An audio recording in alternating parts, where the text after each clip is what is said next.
بسم الله الرحمن الرحيم الحمد لله رب العالمين والصلاة والسلام على أشرف الأنبياء والمرسلين حبيب إله العالمين أبي القاسم المصطفى محمد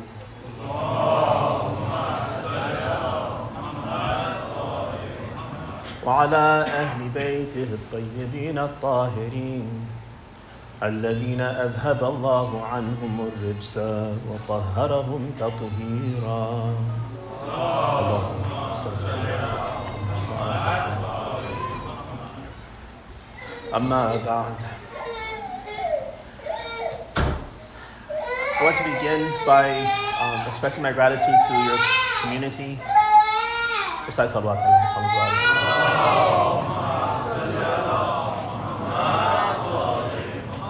Thank you all for inviting me, especially to Arif, who is not, I didn't get to meet him, but he was the one to reach out to me and to coordinate all of this. And Liaqat and Sister Amina, they hosted me the whole time I was here, and I was very comfortable. They made sure I had, in my household, I'm the one who always makes tea and coffee for my family, and for the last 10 days, I haven't had to make any tea or coffee or anything, and they've been serving me and feeding me and taking very good care of me, so I thank them for that. And I'm really very pleasantly, and I have very good things to say about your community. I came in not knowing what I would expect.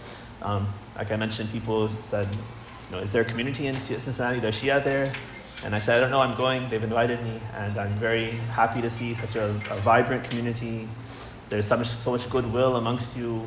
Your leadership seems very focused and also very compassionate. That's a really good thing. Sometimes you have people who are focused, but they're a little zalim and a little bit pushy and maybe harsh with the community. But all I've seen is that they're very gentle and very gracious, and it shows in the community.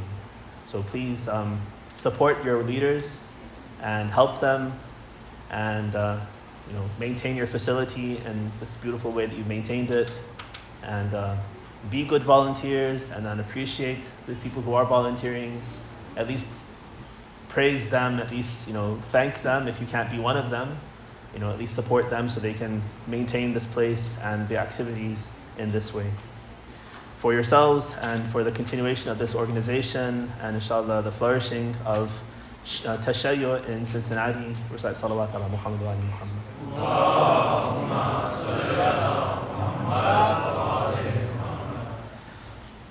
I was going back and forth in my head what to do for this evening. I thought first I would just focus on some musibah, but I would also like to take the discussion a little bit forward that we have been talking about. And so I'm going to share a little bit from the seerah of Rasulullah, and then inshallah we'll end with mention of some of the musibah of Ahlul Bayt.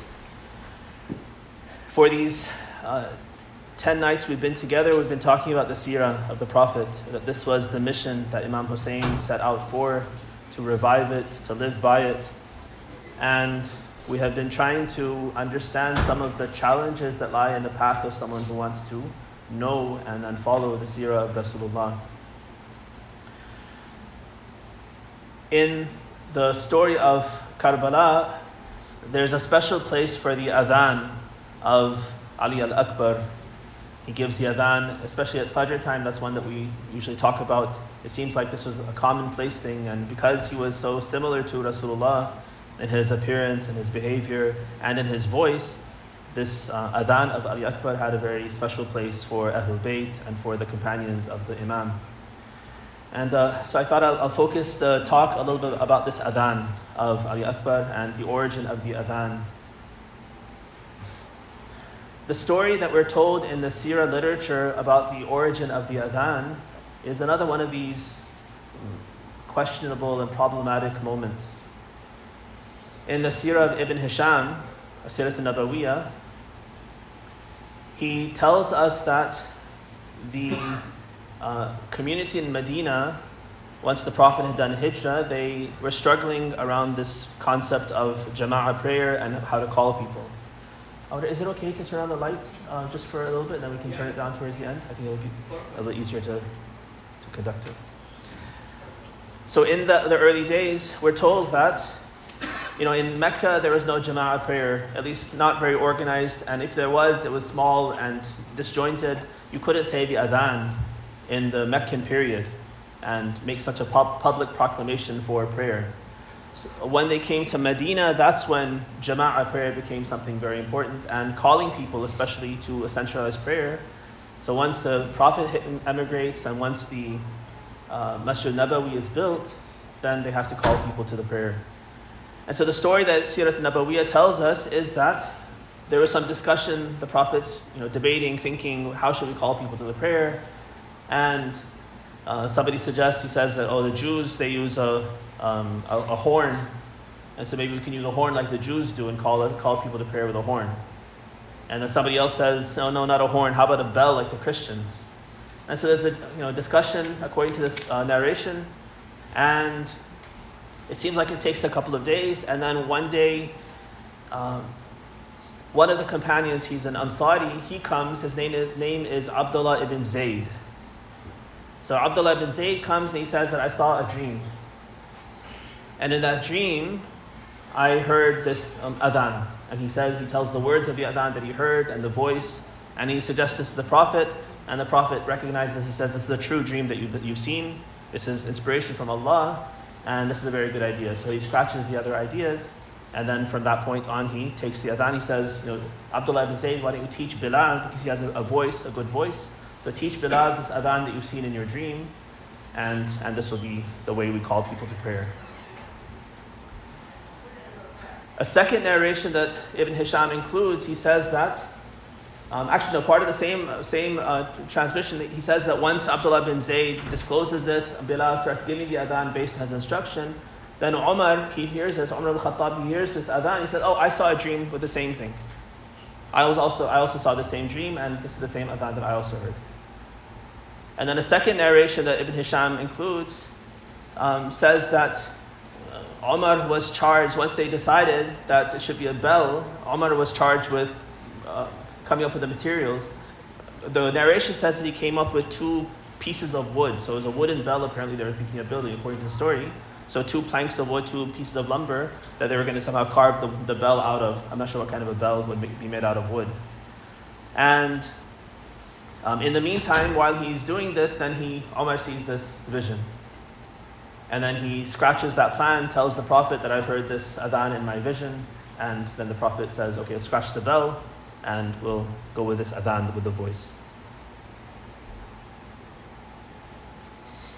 So this problem is problematic for, this narration and this story is problematic for several reasons.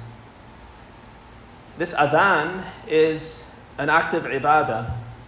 It's part of the deen, part of what Rasulullah has taught us. And the way that the deen comes about is not through consultation and what's your idea and your idea, and then let's come up with some idea and okay, that will become part of the deen.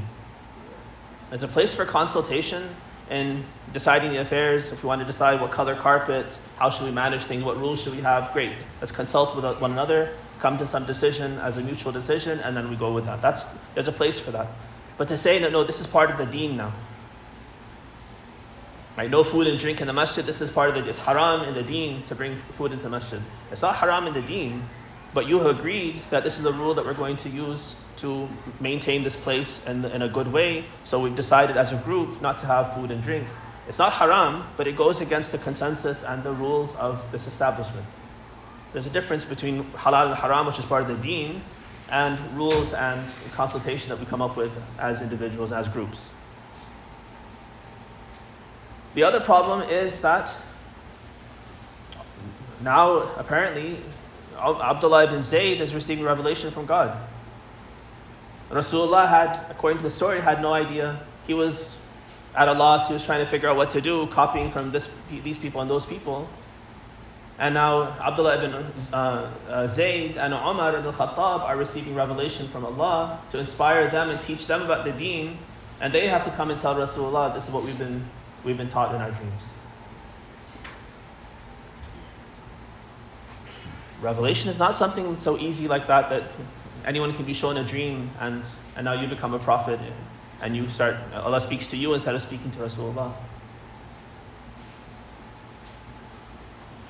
Another difficulty, another problem with this transmission is that we have so many reports that tell us that actually Rasulullah was taught the adhan during Mi'raj. And when did Mi'raj happen? All the story that I've narrated to you from Ibn Hisham is happening in Medina after Hijrah. And now they're coming up with this idea of the adhan. But actually in Mi'raj, which is right at the beginning of the revelation of Quran, right after the Bi'athah, probably 1 year after Bi'athah. So this is like almost 13, 14, 15 years before this incident that we're talking about. He's already gone to Mi'raj and Isra. And in that process, he's been taught the adhan by Allah himself, by Gabriel. So one of the narrations tells us that after he goes to Mi'raj and comes down to Baytul Maqdis, to Jerusalem, that there Gabriel gives the adhan. And actually before that, during Mi'raj is where Rasulullah was taught the prayer. Allah himself guides him and shows him how to do wudu and how to say his prayer, and he guides him through the entire prayer, all the things to say, all the positions. You have those in a hadith that Allah has instructed Rasulullah about how to pray and how important prayer is. And then when he comes down from the Mi'raj, then the traditions tell us that Gabriel gave the adhan, and when he gave this adhan, all of the prophets of Allah, 123,999 prophets, besides Rasulullah himself, they all rose from their graves. They convened together in Jerusalem.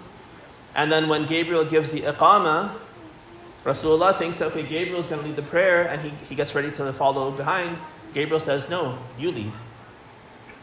He says, you are the seal of the prophets, and you have a higher station than all of the prophets whose prophethood you seal. And then he says, all of you prophets are at a higher station than I am as an angel, as Gabriel. So Rasulullah is pushed forward to lead the prayer. All of the prophets and even the angels follow the Jama'ah prayer that he leads in Baytul Maqdis. So that was the origin story for this adhan. It's revealed, the prayer is revealed to him by Allah himself, and then the adhan is taught to him by Gabriel. Then we have a tradition that says that they weren't able to implement it, they weren't able to use it at that time, like I said, publicly. They couldn't call the adhan in Mecca. But when they come to Medina, then Gabriel comes, and the story in the hadith tells us that Rasulullah is lying in the lap of Ali alayhi salam. Because oftentimes when he would be receiving revelation, he would feel very tired and very taxed, and he would kind of lie down into the lap of Amir al-Mu'mineen and then receive revelation, and then he would get up. And so he's in that position, and Gabriel comes to him and teaches him the adhan. One more time, he reviews it, he tells him the words, tells him the tune as well. And when Rasulullah comes out of his state, he asks Ali, did you hear? And Ali says, yes, I heard too. Repeated statement that Rasulullah says, Ya Ali, innaka tara ma ara, wa tasma'u ma asma'. Ali, you see what I see and you hear what I hear. When Gabriel would come, Imam Ali would also be able to hear the revelation, hear the conversation that took place. And so then Rasulullah gets up and he says, Ali, go and teach this adhan that Gabriel has just taught us. Go teach it to Bilal. And so then he goes and he tells Bilal about it. He teaches him the words. He teaches him, shows him the tune that Gabriel recited the adhan with. And then Bilal becomes the mu'adhin of Rasulullah. And Rasulullah tells him to go and climb on top. So in the early days, the masjid did not have a roof. It was just the walls. And the first wall that he erected was the wall that is between the masjid and the apartments of Rasulullah. So if you can imagine, if you've been there, you go to where Rasulullah's grave is, right? It's in a chamber. That chamber was one of the apartments. This was the one that belonged to Aisha. And then adjacent to that, there were all the other apartments of the other wives. And then just to the north of that, away from the Qibla, is Lady Fatima and Imam Ali's house. Right? And so that wall that was there between Rasulullah's house, between his grave and the Masjid al-Nabi, the actual old masjid, that wall is a very special wall because it was erected, and it was erected perfectly due south towards the Qibla. And those times, they didn't have the normal, the technology to figure out the direction so accurately. But Rasulullah erected this wall perfectly, And actually one of our ulama, Sheikh Hassan Zadeh Amuli, who's very much into astronomy and some of these sciences, he has done a detailed study of that wall and the geometry of it, and he's determined that it's exactly perfectly facing the Qibla of Mecca, perfectly due south, in a way that they would not have had the technology to make that wall at that time. And what's significant about that wall also is that it was built 7 feet tall. Now, it's not 7 feet like 12 inches, 7 of the Prophet's feet tall. So his foot was the standard, and they made it 7 of his feet tall. And the reason was that when they would use that not only as a wall, but also as a shakhis, as a sundial, to tell when dhuhr started, when zawal started. So when the shadow would go from, like the sun would rise in the east, so south and north, east. So east over Baqi, the sun would rise over Baqi, and the shadow would be to the west. And then as the sun got higher towards the zenith, that shadow would become minimal, and it would finally disappear. When it disappeared, that's when they knew it was zawal. And then the sun would move towards the west, away from Baqi, and the shadow would increase. And not only that they would know where zawal is. Now, if you look in the fiqh books, sometimes people are confused. Why does it say that the fadila time for dhuhr is from zawal until the sun reaches 2/7? Where's this fraction 2/7 from? And then that asr's fadila time starts from 2/7 until 4/7. So the reason why the fraction is with a denominator of 7 is because of that wall. When the wall is 7 feet high, then the shadow it casts also, you measure it in feet, and the fraction is 7s. Right? So that's where the fiqhi ruling for 2/7 and 4/7 comes for the fadila time for dhuhr and asr, because of that particular wall that was built. So that also was the wall, it's a multi-purpose wall. It was the qibla, perfectly due south. It was the sundial to tell them about dhuhr and asr time. And then it was also the place that Bilal would climb on top so he could give the adhan and it could be heard better from a higher, higher place. So in that story that's narrated to us in the Sirat Nabawiyah is a story that we can't accept. That is not the origin of the adhan. Nobody else was inspired with the adhan. Rasulullah was not at a loss for knowing what the adhan was or thinking about what the adhan is. This is an ibadah legislated by Allah, given to Rasulullah, as all of the deen, all the parts of the deen are given to him. And it's his job to receive and then to teach, not to be confused and then wait for someone else to be given revelation and teach him.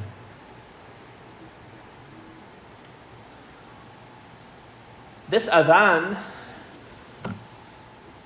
became a contentious thing towards the end of Rasulullah's life. So Bilal gave the adhan. He was known as the mu'adhin of Rasulullah. His adhan was also, by all reports, extremely beautiful. He had a beautiful voice. There was one problem with his adhan, and that was a speech impediment. He wasn't able to say the sheen. And so when he would say ashhadu, he would say ashadu. And the Arabs were very chauvinistic about their religion, about their language. Their language was very important to them, and they didn't like the fact that this foreigner, this African, is messing up their language, and instead of saying ashhadu, he's saying ashadu. So even though Rasulullah had appointed him, he had chosen him because he had a beautiful voice, he was very diligent with time. He would go up ahead of time, and he knew the rules for determining when the prayer time would start. So he'd go there before Fajr, and he would wait to see the signs. When he saw the signs, then he would give the adhan. So he was like the clock of Medina. That was part of the job of the mu'adhin, not just to call the prayer, but also to determine the time according to the rules of the Sharia. So he was outstanding in fulfilling his obligation properly, but people had this problem with his sheen coming out like a seen. And so when they complained to Rasulullah, he had a simple solution. He said, the seen of Bilal is heard like a sheen to Allah. Now, don't worry about seen and sheen. He's doing the best he can, and his adhan, there's so many other good things about his adhan, he's the best person for it. And Allah hears his seen like a sheen. End of the story. And that was one of the ways Rasulullah would resolve these things very simply. He would be able to push these things out of the forefront of people's minds and settle these disputes very simply and very easily. After Rasulullah passes away and Saqifa takes place and the successorship to Rasulullah is usurped from Amir al-Mu'mineen, one of the things that happens is that Bilal, the mu'adhin of Rasulullah, lodges his protest against the outcome of Saqifa, and he says, I refuse to give the adhan anymore. And this was a big deal for the conspirators of Saqifa, because this is a very public, prominent companion of Rasulullah. It's not just some person who nobody knows if he comes or doesn't come, if he's there or not there. He's the mu'adhin. His role is very prominent. Everyone knows his voice. Everyone is used to his voice. He's for at least these 10 years in Medina, his voice has been equated with Rasulullah's presence, with jama'ah prayer, with so many things. Emotionally, people are very much tied to this adhan. And then all of a sudden, as they're trying to struggle to get people to give bay'ah to Abu Bakr, they're forcing people and convincing people and doing all these things. Now such a prominent person lodges his protest and says, after Rasulullah's passing, I'm not going to give the adhan. We're told that Umar ibn al-Khattab comes to Bilal and he gets quite angry with him. According to the report, he actually grabs him by the collar or by the neck and says, you owe it to Abu Bakr to continue to support him, because he freed you. So this raises a question about Bilal's situation and how he came to be freed. So the story, if you go back to the Meccan period, when Rasulullah has started to preach, of course, he, being part of Banu Hashim with Abu Talib at the helm, he was protected, and nobody could touch him or the other members of Banu Hashim because of Abu Talib's guardianship and his strength.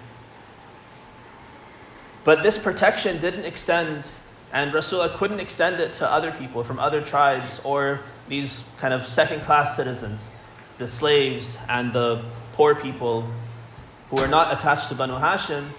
Rasulullah couldn't extend any protection to them. And Abu Talib also, he couldn't do that without risking his position as, he was acting as a tribal leader under Taqiyya, and that was normal enough. Now if he goes out and starts to protect all of the followers of Rasulullah, then this is out of the norm for that tribal system.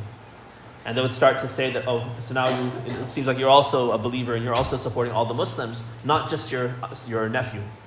Protecting his nephew made sense to them from a tribal perspective, but protecting these nobodies didn't make any sense. And it would have jeopardized his ability to protect Rasulullah. So because of this, and Rasulullah was a very sympathetic person, and he recognized the pain that his followers are going through because of their conviction in Islam, then he tried to find other ways to help them. So one of the ways was, of course, to allow them to go for hijrah to Abyssinia. So going to Abyssinia was one way to get many of those people out and give them relief, so they wouldn't have to be persecuted and they wouldn't have to suffer in Mecca. But some of these individuals were enslaved. They were slaves. Bilal, for instance, was a slave. So we're told that there were 6 individuals in particular whom Abu Bakr freed. And Bilal was one of them. Amir ibn Fuhayra is another one, and there are several others. So we have 2 conflicting ideas. On the Sunni side, this role that Abu Bakr played in buying the freedom of Bilal. Bilal was owned by Umayyah ibn al-Khalaf. He's one of the aristocrats of Mecca. He was a cruel owner, and you know about the story of Bilal being tortured, a hot stone being put on his chest to crush him, and they tell him, give your verbally say your allegiance to Lat and Uzza and renounce this one God and renounce Muhammad. And he famously said, Ahad, Ahad. Qul huwa Allahu Ahad, Ahad, Ahad. One. There's only one God. And he persisted, and this Umayyah ibn Khalaf became so frustrated with him. He was ready to kill him. That was easier for him than to try to keep torturing him and reforming him. So one story tells us that Abu Bakr is the one who was able to swoop in and buy Bilal from Umayyah ibn Khalaf and then free him. The problem with this story is, I think, twofold at least. One is that in the Sunni sources, we have these two very diametrically opposite ideas about Abu Bakr's position in Quraysh. On the one hand, in this story, they want us to understand that he's a very wealthy and powerful person who can step in and talk to Umayyah ibn Khalaf as an equal and now take the slave from him. And he has the wealth and he has the political power to be able to make this happen.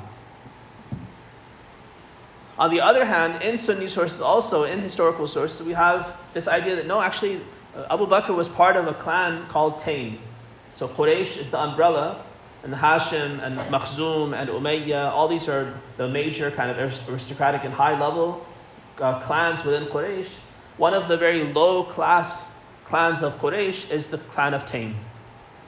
Few people, very weak, and in terms of the hierarchies of these clans, everyone else looks down on Taym. They're the bottom rung. And that's the clan that Abu Bakr comes from. Not only Abu Bakr, but also Talha ibn Ubaidullah. Talha and Zubayr. So Talha is also from the same clan of Taym.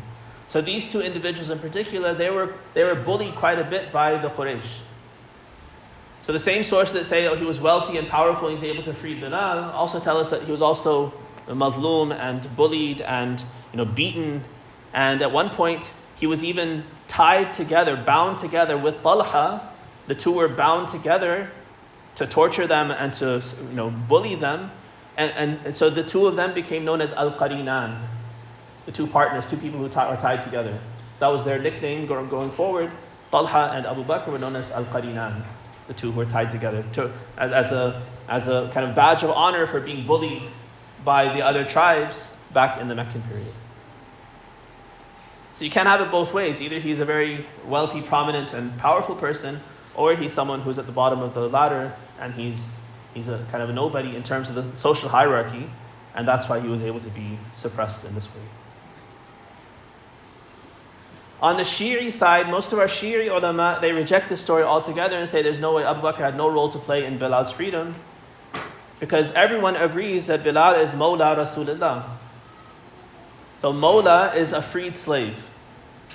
If I own a slave, then he's my Mawla, and if I free him, he continues to be known as my Mawla, my client.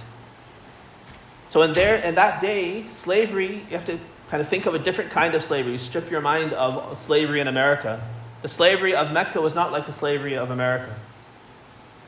The slavery of Mecca, one thing that indicates that is that someone who is a Mawla, so think Ammar bin Yasir, for instance, and Yasir, his father, they were Mawali of Abu Jahl. So these are people who they might have been slaves at one point, or they had just created a kind of a compact of protection. A weaker person would come into Mecca and they would go to some prominent aristocrat and ask them, "Can I please be your client?" And they would develop a relationship with each other where they would actually take pride. They would become part of that family, part of that clan. Not in terms of blood, they were still at a lower level, but they benefited from the power, the influence, the protection of their patricians, the ones at top, as the clients of those patricians. And so even these slaves, once they would be released, and they would take pride, they would continue to be known as the Mawla of so-and-so, and that was something that they enjoyed that. They would sometimes receive gifts, they might even receive inheritance, they would be protected by their old Mawla. But then their Mawla would also feel responsible for them. So that was one of the problems in Mecca, that as he's Mawali, as Ammar bin Yasir starts to act up by following Rasulullah, he becomes an embarrassment for Makhzum, for Abu Jahl. So he's feeling like as though his son is going off and doing something wrong, his Mawla is doing something wrong, so he takes responsibility for it. He says, "I'm going to punish you, I'm going to torture you." And so he's the one, Abu Jahl is the one who tortures Yasir and Sumayya and eventually kills them, and then tortures Ammar bin Yasir to the point where he forces him to renounce his faith under taqiyya.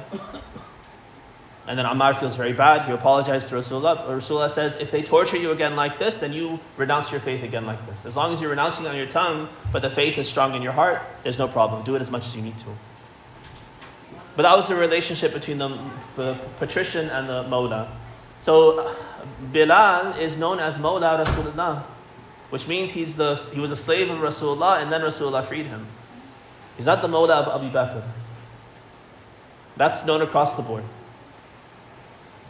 So I think the middle ground of this scenario is not that Abu Bakr he played the entire role and he acted independently with his own wealth and own power. It's also not that he had no role and Rasulullah did everything and Abu Bakr was nothing. It seems like there was a partnership here because Rasulullah was the one who wanted his followers to do whatever they could to help the people at the bottom. He said, I can't help them myself, but you all do whatever you can to help them. And so Abu Bakr took the inspiration from that and he said, let me do what I can. But because he had a low class role, he couldn't personally interfere. So then he goes to Abbas, the Prophet's uncle, Abbas Abdul Muttalib, and he asks him, can you intervene? He's not a Muslim yet, but he's part of Banu Hashim, he's sympathetic to Rasulullah's cause, he's wealthy, he's powerful. So he goes and he helps Abu Bakr to go and buy Bilal and the others and free them. And so Abu Bakr acts more like an agent for Rasulullah, tapping into the inspiration from Rasulullah, the wealth and the power of Abbas, and he takes Bilal and he delivers him to Rasulullah and says, I was able to free him. He's your slave. And so Rasulullah takes him and then frees him. So he becomes Mawla Rasulullah. This conversation that takes place in Medina after Saqifa with Umar, this I think confirms this idea that Abu Bakr had a role to play, but it wasn't a full role. He was still Mawla Rasulullah, and Rasulullah was the one who owned him and freed him, but Abu Bakr is the one who helped in that process. And that's why Umar comes to Bilal and says, you owe it to Abu Bakr because he played this part in freeing you. Bilal's response to Umar is that if Abu Bakr freed me for God's sake, then let him leave me to God. Let him leave me to go in God's way. But if he freed me for some other purpose, for some personal reason, then let him take me back as a slave. I don't want to be free for some false reasons. But he says, in any case, I'm not going to, because of some favor that he gave to me, I'm not going to leave the one that Rasulullah appointed as the leader of the Ummah because of some favor that Abu Bakr did for me those years ago. So not only does he protest by not giving the adhan, but he also verbally refuses to give in when Umar comes to bully him into giving his allegiance to Abu Bakr.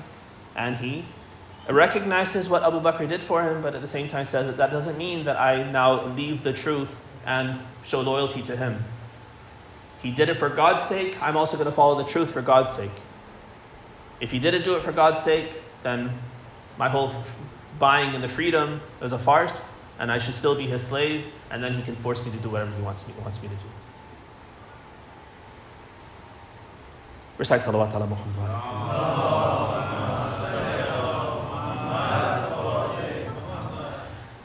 So Bilal refused to give the adhan going forward. There are two exceptions that he made that we have historical records for. One time that he made an exception and gave the adhan was shortly after the passing of Rasulullah and after Saqifa, after his protest. We're told that Fatima Zahra, salamullahi alayha, she comes to Bilal and she says that I wish to hear the voice of the mu'adhin of my father. So you know that she passed away very shortly after Rasulullah passed away. She only lived for a very short amount of time. And in that time, she was in mourning constantly, to the point that Amir al-Mu'mineen had to build a place for her called Baytul Ahzan, where she could go out and she could mourn in the middle of Baqi', because people were complaining that, she's crying too much and is bothering us. So in this time, she comes to Bilal and she says that I wish to hear your voice one more time. Please give the adhan for me. I know you've protested, you don't say it anymore, but give it one more time for me. So because it's a special request from Lady Fatima, he says, okay, I'll do it. So he goes up to the top of the wall where he used to go to give the adhan, and he begins to give the adhan. And we're told that when he began, his voice affected her so much that she fainted and she fell on her face, Lady Fatima. And the people around, they were afraid that she had died. They told Bilal, stop, don't continue with the adhan because Fatima Zahra has died. So he stops, they come, they see, and she comes to. She had just fainted, she hadn't died. She comes to, and then when she comes to her senses, she asks Bilal, please continue, finish the adhan. But Bilal says that I don't think it's a good idea, seeing how much it's affecting you emotionally, to remind you of your father. I'm afraid for your health, for your life. If you excuse me, I won't continue. And so she says, that's fine, I won't force you to continue. That's one time that he gave and made an exception to his principle of not giving the adhan. The second time is some years later. So Bilal actually, because of this protest, he was banished from Medina. He was banished to Syria. And we're told that in Syria, this is a hadith that's in La Yahduru al-Faqih of Shaykh Saduq. We're told that in Syria, Bilal sees in a dream that Rasulullah comes to him. And he tells him, he says, Bilal, what kind of disrespect is this that you haven't come to visit me in so long? Because he was kicked out of Medina because he was not willing to give in to the rulership, the khilafah of Abu Bakr and Umar. He was banished. And so he hadn't been able to come back to Hijaz, even to do ziyarah or hajj or anything. So Rasulullah comes to him in a dream. What kind of jafwa is this? What kind of insult is this to me that you've stayed away for so long and you haven't come and visit me? So Bilal answers the call of Rasulullah in his dream, and he makes a trip to Medina, and he comes for a ziyarah of Rasulullah. And when he comes there, then Imam Hassan and Imam Hussein, they approach Bilal, and they make the same request that their mother had made those years before. And they say that we really long to hear the voice of the mu'adhin of our grandfather. If you would indulge us, please give the adhan. So he gives the adhan then for Imam Hassan and Hussein. And the hadith tells us that when he started the adhan, it was like an earthquake hit Medina. Suddenly, like everyone, they're in awe, everything freezes, they're wondering where's the sound coming from. Women start thinking, oh, Rasulullah has come back from the grave. And it's just such an emotional moment for the people of Medina because they associate Bilal's voice with Rasulullah's presence. They think if Bilal's giving the adhan, then Rasulullah must be leading prayers. And so it caused this kind of an uproar in Medina when Bilal gave his adhan. So we can imagine on the day of Ashura, when Ali al-Akbar gave that adhan, not in the voice of Bilal, but this time in the voice of Rasulullah himself. What kind of a emotional moment that would have been for the Banu Hashim, definitely, and those who had heard the voice of Rasulullah, to hear his voice resurrected once again. I'm going to share with you a translation of the speech of Imam Zayn al-Abidin, Sayyid al-Sajjad, in the court of Yazid. So his speech and the speech of Lady Zainab, I think, are beautiful documents and a beautiful declaration of the truth of their position and their very strong position against Yazid. Yazid turned his attention to Imam al-Sajjad and said, Ali, how do you see what God has done to Hussein, your father? He replied, I saw only what God Almighty ordained even before He created the heavens and the earth. Yazid turned to those around him for counsel, and they advised him to execute him. Imam al-Sajjad reprimanded him, saying, Yazid, they have advised you differently to what the courtiers of Pharaoh advised him.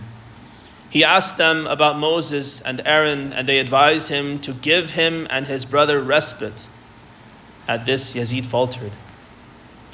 Later, Imam al-Sajjad asked Yazid for permission to speak. Yazid conceded on condition that he not speak nonsense. Imam Sajjad retorted, I am in a position in which it is not fitting for the likes of me to speak nonsense. What do you think the Messenger of God would say if he saw me in this state? At hearing this, Yazid ordered his shackles to be removed. Yazid ordered his orator to ascend the pulpit and praise Muawiyah and curse Hussein.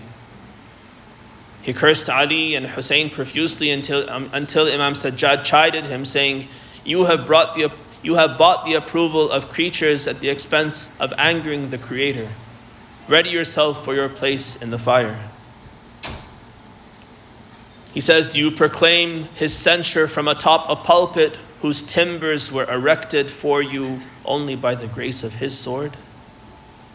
Imam Sajjad said to Yazid, Do you give me leave to ascend this pile of wood and speak words that will please God and bring these people reward? Yazid refused, but the people insisted. Then his son Muawiyah ibn Yazid said, Let him go, what is the most he can say?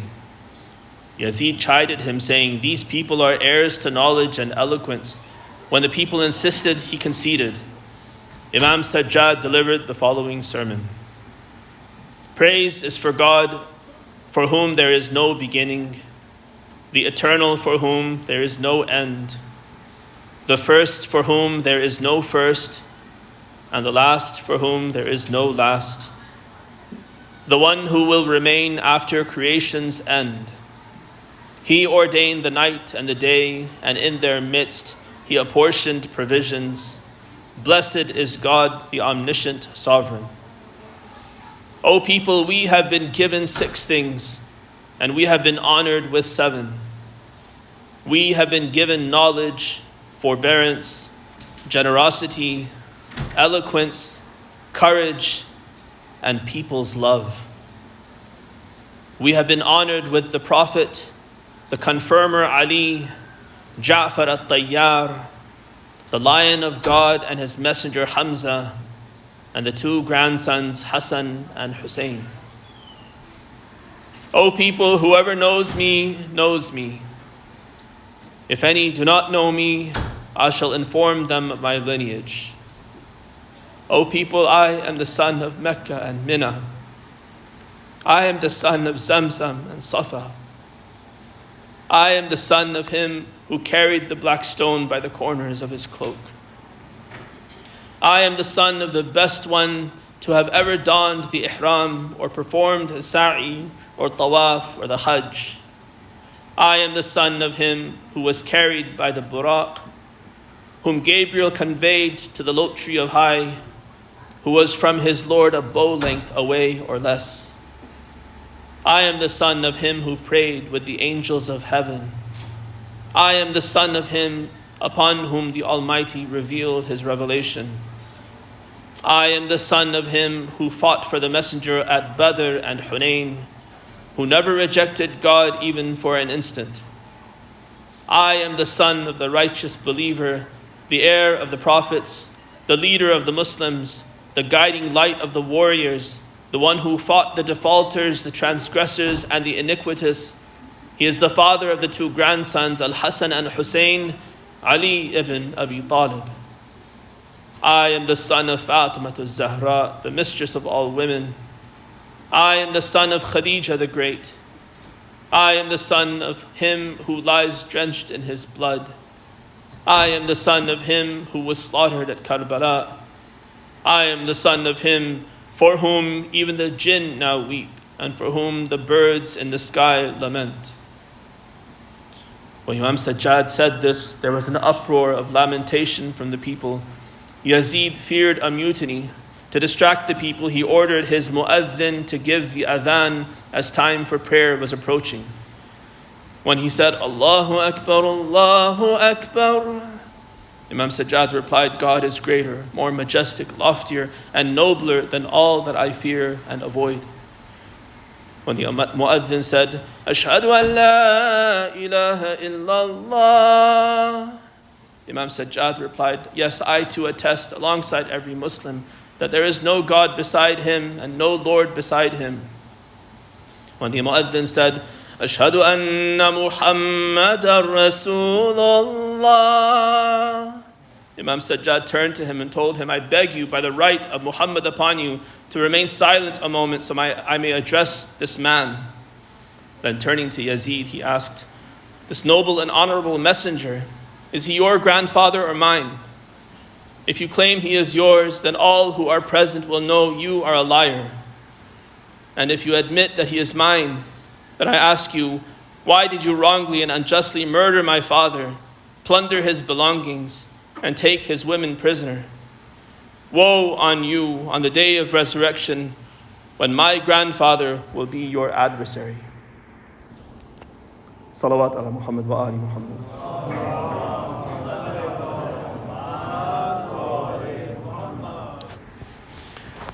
Just very briefly, I'll just share this speech of Lady Zainab as well. One of the outrages that Yazid perpetrated in the court was to recite a poem by Ibn Zaba'ra, who had, in the aftermath of Uhud, he had gloated and said, we finally beat these Muslims, and we've taught them a lesson, put Muhammad in his place, and he gloated that they had beat the Muslims.